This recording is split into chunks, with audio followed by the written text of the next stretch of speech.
All right, if it's okay with you, we'll get started. It's a little bit after 6. Thank you for being here for our Bible study. I'm delighted that you're here. We are really getting towards the end here in our Book of Acts Bible study. Here is where we are. We are at session number 8. And as you know, there's 9 altogether. So this is, what is that called in English? The penultimate, right? This is the penultimate session. And today we get to talk about practicing stewardship to build financial viability, which is one of those 7 transformational keys that we have been looking at. And then next week, at our last session, we get to talk about celebrating successes and the contributions of all. But before we get into that, let's do a really quick recap in case you missed last week or in case you've already forgotten. We were talking about the 5th transformational key out of the field guide. Here's the field guide, right? The book that we've been also following. And the 5th transformational key was to stay the course when facing conflict. We learned that conflict is a normal thing and that it is to be expected. Churches always think that everybody is just fine and nice, and when conflict happens, they're always surprised that even in the church there is conflict. But of course, the book of Acts itself is full of conflict, right? And we looked at some of those in our small groups. We looked at what Jesus has to say about conflict. We had to go to Matthew for that, and talked about conflict resolution a la Jesus in Matthew 18. Do you guys remember what the 4 steps are for conflict resolution? Number 1 is you talk directly to the person that you have a problem with, by yourself, in private, face to face. No email stuff, right? Jesus didn't say anything about email stuff. Secondly, if that doesn't work, you try again and you come with 2 or 3 others, so you have some witnesses and there's a kind of a record. If that doesn't work, number 3, you tell it to the church. Whatever that means. In Jesus' day, that meant bringing it to the apostles, right, who were running the church in Jerusalem.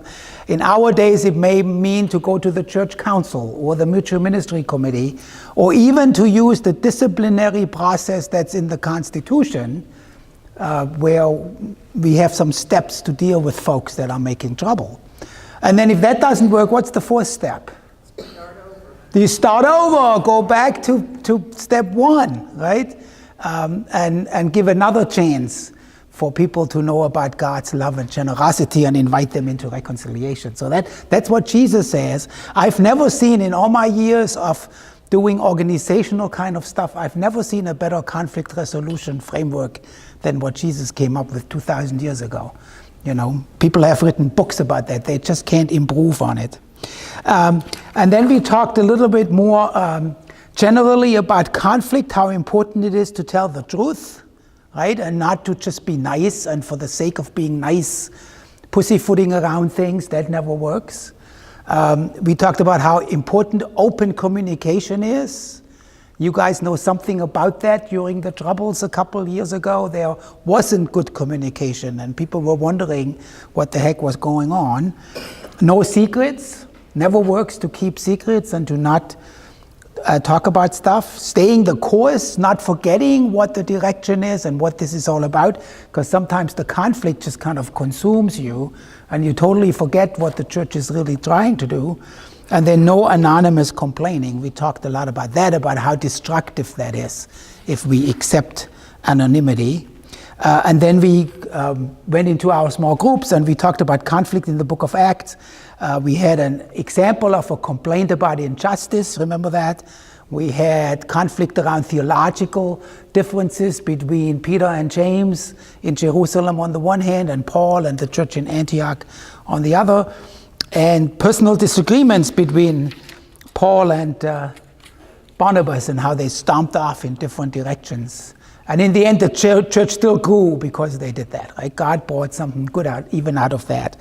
So that's where we were last week. And so this week, we are now arriving at transformational key number 6, practice stewardship to build financial viability.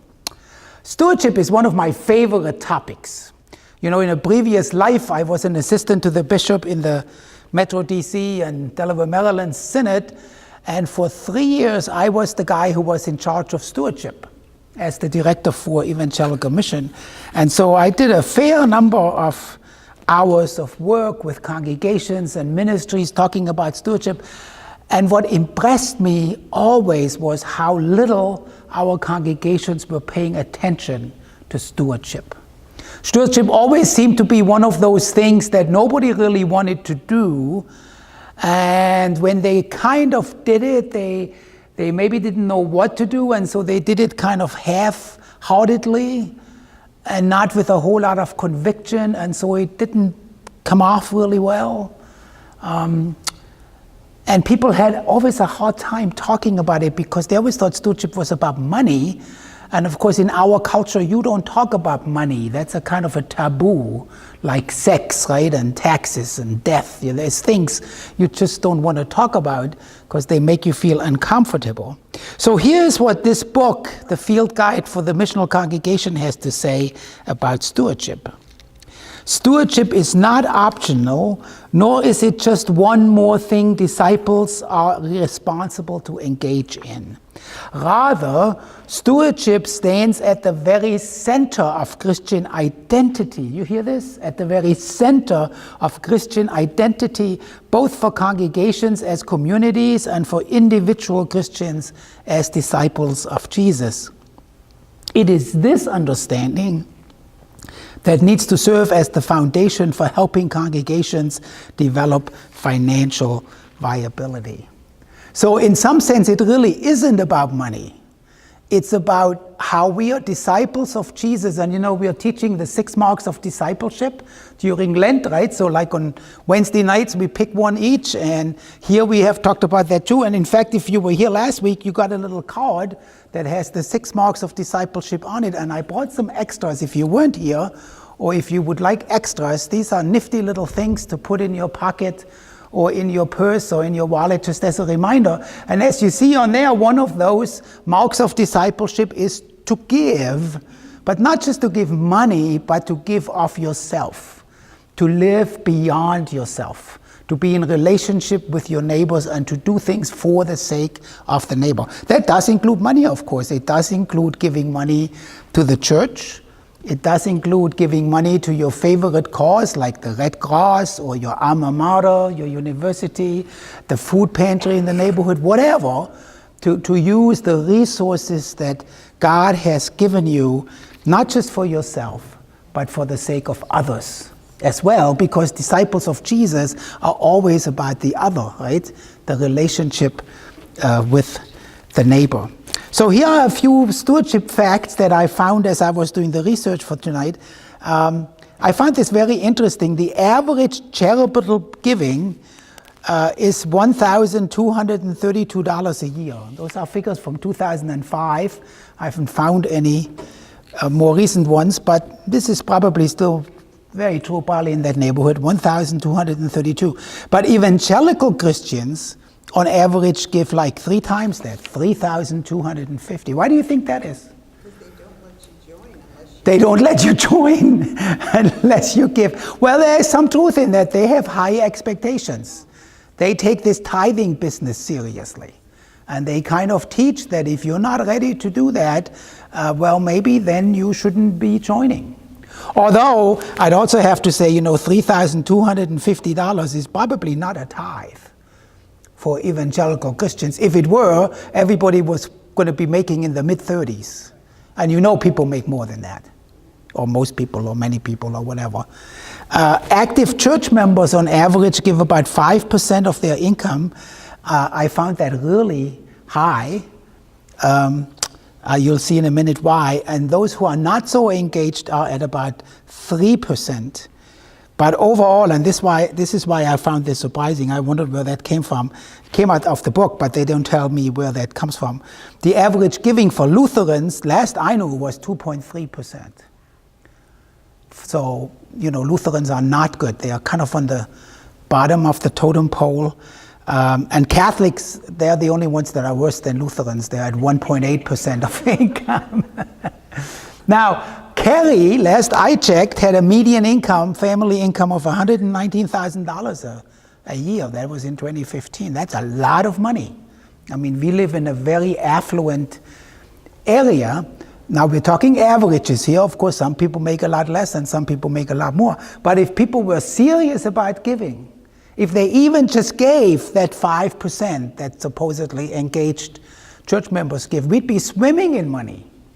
And if people were tithing of what their income is, we wouldn't know what to do with all that money. So we really have a ways to go when it comes to financial stewardship in our congregation and in our area. Part of the problem there, I think, is that many congregations, that comes out of the book too, embrace an attitude of scarcity rather than of abundance. It's so easy to say, oh, the cup is half empty, instead of looking at the blessings that God has given us and saying, well, the cup is half full. If you talk to my wife, she says I'm one of those, the cup is half empty people. I try not to be. But I don't always make it, as she will tell you. But it is a matter of a spiritual attitude, right? If you think about it for just a minute, the blessings you have that God has given you, each one of us, are just amazing. And for all the problems we may have, and for all the things we'd like to have that we don't have, and for all the things that maybe aren't going well, the bottom line is that God has just blessed us all over the place, and each and every one of us is really in a position to share those blessings with others, whether that's through significant financial contributions, whether that's through volunteering time and talent, whether that's through taking care of the neighbor, whatever that is. I mean, hopefully all of the above. Nancy, you have a question? Yes. Yeah, here, use the mic. My mind wandered and you said something about, did you say that charitable giving included other charities? Like Yes. All inclusive, so not just our church, but right. Well, the Bible is actually quite demanding that way. The Bible talks about the tithe, which is 10% of the harvest, which is supposed to be mandatory, and that's what's expected. And then on top of that, the Bible says once you have given your tithe, then you can make some offerings on top of that. So the tithe is supposed to be kind of like the foundation. But I have to admit, I mean, if everybody were tithing, I'd be very happy to leave it at that. Margaret and I, we tithe to the church, and then we occasionally give gifts to, like, public radio and her college and my university and whatever. So I just did our taxes just a few weeks ago and found out we had actually given away 14.6% of our income. And we didn't really miss it. We had what we needed, and we spent money that we wanted. And that's the thing about tithing. It's just, once you get into it, it doesn't even hurt. You don't even notice it, right? You've heard me tell my story, right? How I was resistant to tithing for many years, and Margaret kept pushing me. And I kept saying, well, we can't possibly give away 10% of our income because, we get paid, we pay our bills, we are broke, and then we wait for the next paycheck. Where would that 10% come from? And then, 20 years ago, she finally talked me into it. And so we got paid. We took 10% off the top and gave the tithe. Then we paid our bills. Then we were broke. And then we waited for the next paycheck. So guess what? Nothing changed. It was still the same. But even though we gave away that 10% off the top, we still always had enough to pay the bills and to go out to eat and to go to the movies and all that. It's just, we've never lacked any resource that we ever wanted. And that's why I think tithing actually works. If you kind of make that jump, God is really takes that seriously, and will just bless you. I have another example. Maybe you've heard me tell that too. A few years ago, we had a fairly large repair bill because the water heater went, and it was a complicated repair. There was all kinds of stuff that was wrong, and it ended up costing $1,200. Totally unexpected, from one day to the next. And I was totally besides myself. Where was this money going to come from? We were going to have to go into debt again, and we had just paid off the credit card, and you know how that goes. Wouldn't you know, the very next day I got word that the synod where I was working at the time was giving a bonus to the staff because we had done really well that year. Guess what my bonus was? It was $1,260, which convinced me that God even gives tips, because he gave me the $1,200 I needed, and then I had $60 left, so we could go out and eat. That's how it works. God just blesses you, right? So anyway, here are some more stewardship facts that I found very interesting, and this now has to do with what the Bible has to say. We may be very reluctant to talk about money and possessions. Well, the Bible is not, right? In fact, 16 of the 38 parables that Jesus tells are about money and possessions. Almost half. This Sunday we're going to look at a text in Mark. We're going off the Revised Standard Version because we have our last pledge Sunday for the capital appeal this coming Sunday. So we're going off the lectionary and we'll be looking at Mark and the story of the rich young man when he comes up to Jesus, and we'll be talking about stewardship. That's one of those 16 parables that Jesus tells that are about money and possessions. In the Gospels, all four of them together, there are 288 verses about money. That's 10% of all the verses, right? And in the Bible as a whole, there are 500 verses on prayer, 500 verses on faith, and 2,000 verses on possessions. So clearly, the Bible thinks, Jesus thinks, God thinks that money and possessions are an important part of being a disciple. What we do with our possessions and our resources matters. And then they say in this field guide, since giving is a spiritual issue that reflects one's relationship with God, who is better qualified to speak on this matter than the pastor? It seems that Jesus realized that one's attitude toward possessions was indeed a spiritual matter and needed to be taken seriously. There it is. You know, giving, generosity, stewardship is a spiritual matter. It's one of the measures of how we live up to being a disciple of Jesus Christ. So what's biblical stewardship about? It always starts with the knowledge, with the truth that everything we have really isn't ours. It's really God's. Everything there is belongs to God. Guess what? He made it. It's His, right? And whatever we have, our very life, the air we breathe, the food we eat, the money in our pocket, the relationships we cherish, everything we have really comes to God, comes from God, and is a gift from God. And it's given to us so that we can steward it. Anybody know what the word steward actually means? Anyone want to try a definition of steward? What's a steward? What does steward do? Take care of. A steward takes care of, yeah, of what? What you're given. Yeah, what you're given. A steward takes care of what you're given. A steward takes care of stuff that belongs to somebody else, right? The wine steward brings you the wine. I don't know. I always think of a wine steward. Is that what you were thinking of too?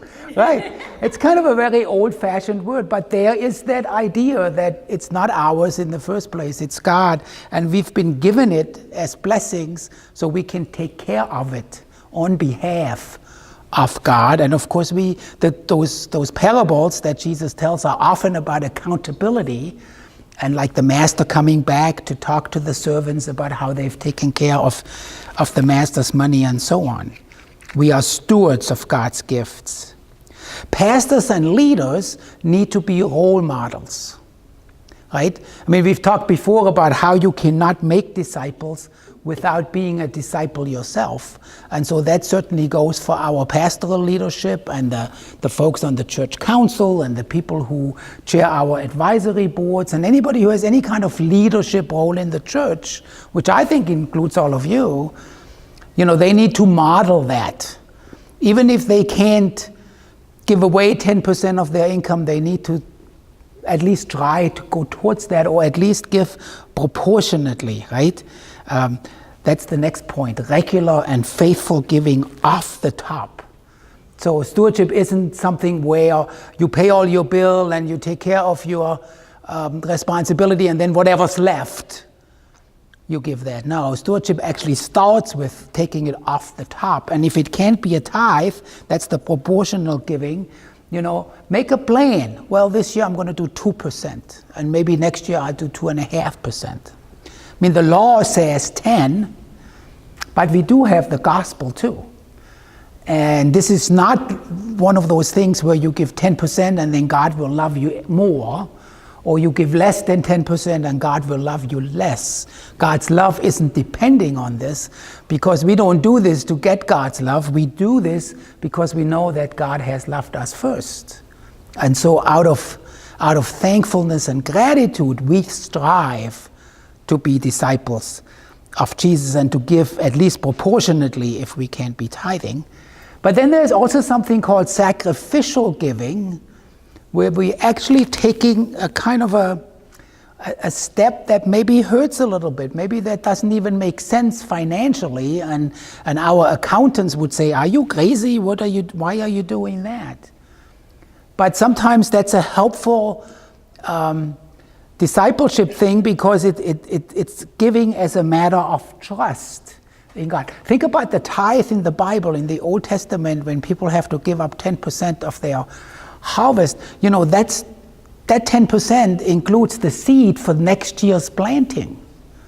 Think of the incredible trust that people had to give that away, knowing that maybe next year might be a really bad year, and the seed that they're giving away would be the planting for the next year, and they might not have that if it's going to be a bad year, right?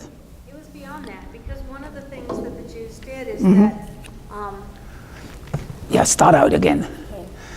It was beyond that? Yeah, because one of the things that the Jews did was that they chose the first. Anything that came out of the ground first, they would mark it with ribbons or something, and they gave the first, trusting that God would give the rest. So it was the first fruits. It was more of off the top. Yep, exactly. Thank you. Okay. So I have a little story for you that comes out of the book of Acts, and I'm going to look for 3 readers who would read that for us. Who wants to start? Somebody over here? Bill, thank you. But a man named Ananias, his wife Sapphira, conniving in this with him, sold a piece of land, secretly kept part of the price for himself, and then brought the rest to the apostles and made an offering of it.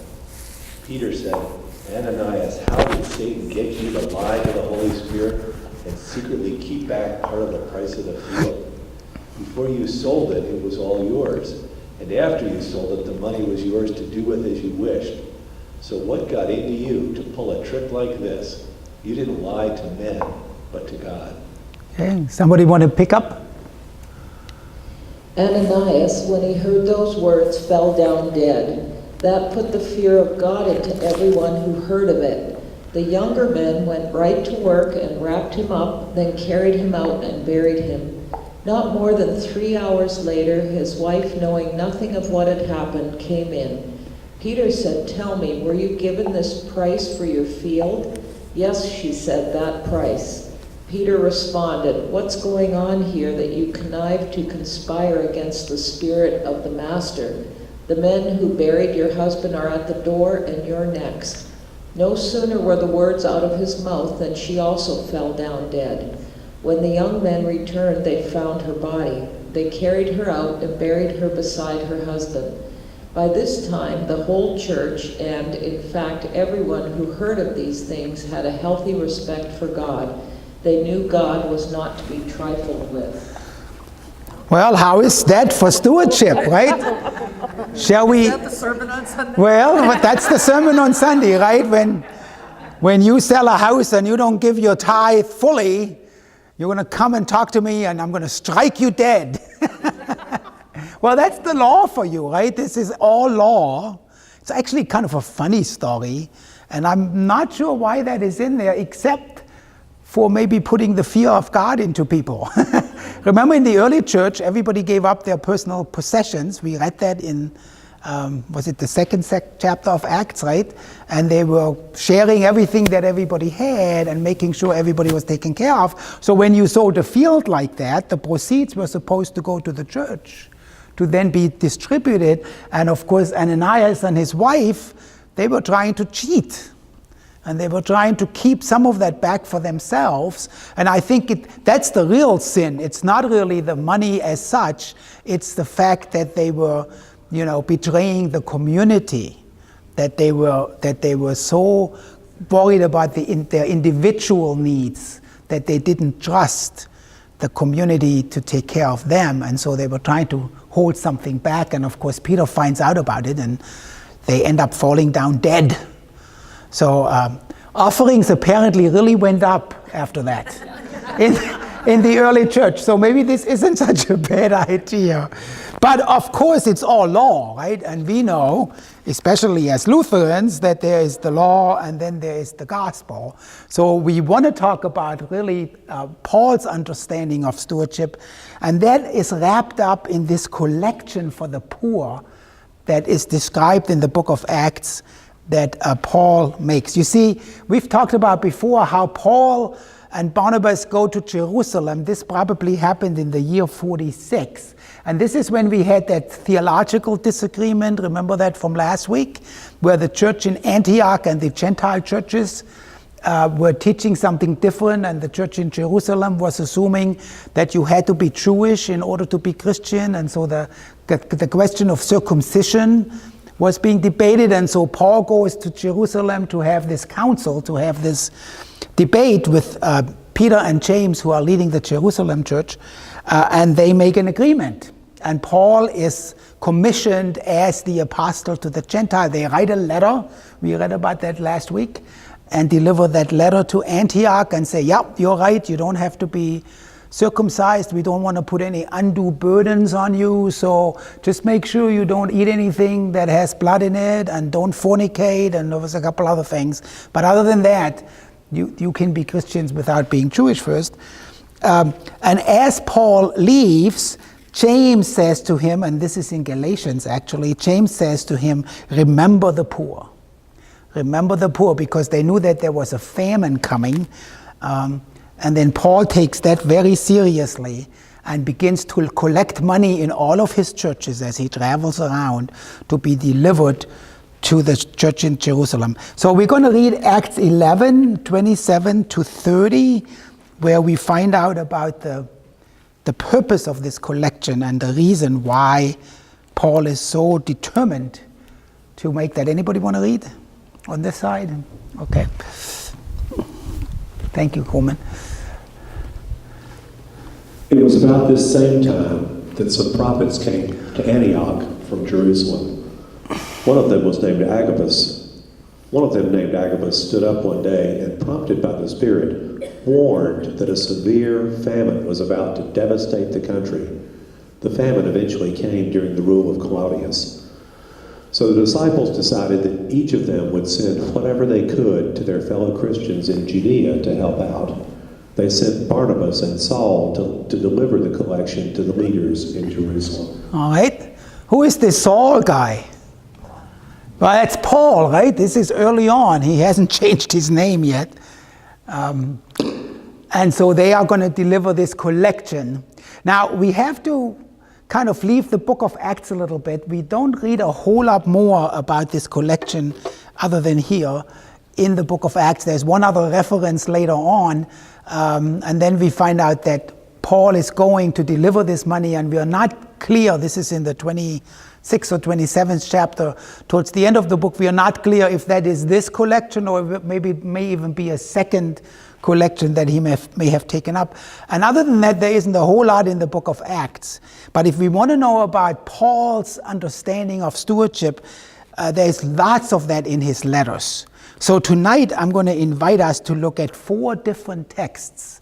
And this would be letters by Paul, so these are his words, about this collection, about how this is to be done, why it is to be done, how people are supposed to be collecting it. And so I have set up 4 circles, 1, 2, 3, 4, and we're going to be looking at Romans 15, 1 Corinthians, and 2 Corinthians 8, and 2 Corinthians 9. You can pick whatever group you'd like. There's about 20 of us, 25, so it'd be 4 or 5 people in each of the 4 groups. And we'll have about, 20 minutes? The texts are on the chairs, so you can read that with each other, and then we'll kind of debrief afterwards. All right? Go to it. Have fun. Oh, here are the questions. What is Paul saying about stewardship, and what can we learn from it? Real easy.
All right, friends, it's time to come back together, and maybe we can quickly go around and hear from each group.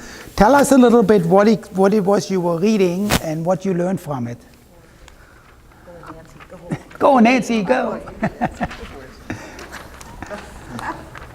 Well, we had the Romans passage, which was quite long. Toward the end of the passage, Paul says he's going to Jerusalem to deliver a relief offering to the followers of Jesus there. The Greeks sent it from Macedonia, and for the poor people among the believers in Jerusalem. Well, he was writing to the Romans as to why he was delayed, and we decided that he really wants to go to Rome, but he just had to feel obligated to help these people who were starving. And he's a little worried about how they would feel in Jerusalem about this. And then we got on a discussion of tithing, because it says, what can we learn from this? And we were just to an exciting part where we had to stop. Doesn't it always happen that way, right? Yeah. Anything else? Any questions for this group? All right, we'll go to number 2 and see what you guys were looking at. And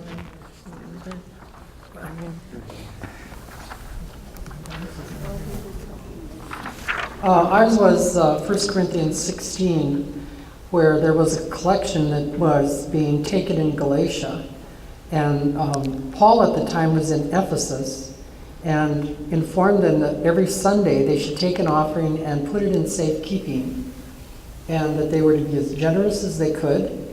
And when he got there, if they had done that, he wouldn't have to do a special appeal to them. Then after I arrived, he was going to write a letter authorizing somebody to take this money to Jerusalem, and he would go with them if they felt that he needed to do that. But if they wanted him to stay with them in Corinth, he would be more than willing to do that. In fact, that was his priority, to do that. So he's hoping that they have it all put together when he gets there, and he could send that off with a delegate, and that they have been generous and they have been careful with the offering, is one of the things that we thought was an example that we could learn, is that the money was to go and be spent, it wasn't to be hoarded, but it also was not to be handled lightly. Mm-hmm. Okay. That's why we have a procedure where people take the offering to the safe, right? And it Yes, has to be exactly. 2 people each time and all that. Yeah, Herman Same. used that as an example in our Yep, group. that's a good example. Same thing. And then that it be regular and generous. I think that's one of the learnings every Sunday. All right, group 3. What did you come up with and what did you read? Bill, are you the designated? Okay, well, in chapter 8 of 2 Corinthians, Paul is talking to the church in Corinth, and he's using the example from the Macedonians. And the Macedonians are great because they have established a relationship with God, they're committed, and from that, they give. And they give spontaneously, they are happy, they are generous, they give whatever they can, and this is despite the fact that they have troubles and despite the fact that they're poor and that they really shouldn't be giving, but they do anyway, and they are fighting for the privilege to give. So this just sounds really wonderful. What can we learn from that? Did you get to the second question? Well, we can learn that you can actually give, even as hard as you are. But what we were wondering was, it keeps talking here about the relief offering and keep up your efforts. And after hearing the 1 Corinthians passage about how they were supposed to be raising money, I'm wondering if the second letter to Corinthians was saying, they sort of fell off a little bit. So he was writing back to them and saying, keep it going, guys. You said you'd raise money, so let's get it done. And here's what, watch what Macedonia did. See what Macedonia did. He even says, you got to finish what you've started now. Exactly. Get to it, Right. So, sure, great, thank you. And the final group, number 4, who will talk here? Please. Oh. No. I don't know exactly how to say it, but we felt that it was causing a deep level, the goal really was to cause such a deep level psychological change that I don't really know how that you would be happy to give and to give of yourself. I really don't know what else to say. Okay, anybody else want to add to that? Or? Well, It's a good summary, actually. This is 2 Corinthians chapter 9. you did fine. We talked about the last 2 verses. Carrying out this social relief work involves far more than helping meet the bare needs of poor Christians. It also produces abundant and bountiful thanksgiving to God. In other words, it makes you feel good to give. And this relief offering is a prod to live your life at your very best, showing your gratitude to God and being openly obedient to the plain meaning of the message of Christ. So like she said, a deep psychological change where you realize that whatever God has given you, you can share. Whether it's money or time or just even, and there's a really important part in there where he talks about not thinking about what you're going to do before they get there so that you don't, that will protect you against sob stories and arm twisting. Sob stories and arm twisting. It's what you get if you're not generous, right? Good, thank you so much. All right, we are at 7 o'clock, so we're going to finish for today. Next week, on March the 22nd, is our last session with each other. I can't believe it's almost been 9 weeks. It's been so much fun with you. We're going to talk about celebrate successes and the contributions of all. That's the last and the 7th of those transformational keys. And we are going to have a special guest speaker, Wolfgang Herz-Lane, who's going to talk to us about what it's like to be a person with disabilities in the church and how he has or hasn't felt welcome in the various churches and how his contributions have or haven't been celebrated as a kind of an example. So he's preparing for that. I happen to have a good relationship with this guest speaker, so it was relatively cheap to get him. But I hope you'll come back next week. Can we finish with the Lord's Prayer and just stand and pray together? It's one of the nicest things about Christ the King is at the end of meetings, we say the Lord's Prayer together. Our Father, who art in heaven, hallowed be thy name. Thy kingdom come, thy will be done, on earth as it is in heaven. Give us this day our daily bread, and forgive us our trespasses, as we forgive those who trespass against us. Lead us not into temptation, but deliver us from evil. For thine is the kingdom, the power, and the glory, forever and ever. Amen. Thanks again. God bless you.